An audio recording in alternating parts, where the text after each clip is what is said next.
Gusto mo gumawa ng cake, pero wala kang ref at oven. Ganito ang gawin mo, napakasarap. Ilagay ang chocolate cake bars, ito ang magsisilbing base.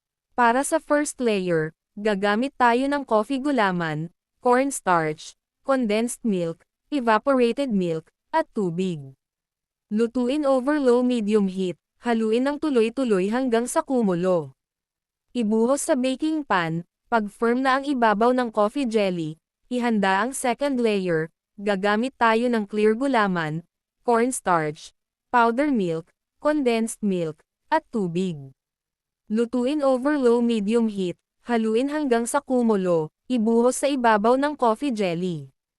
Pag firm na ang ibabaw ng milk jelly, ihanda ang third layer, gagamit tayo ng chocolate gulaman, cornstarch, condensed milk, evaporated milk, at tubig.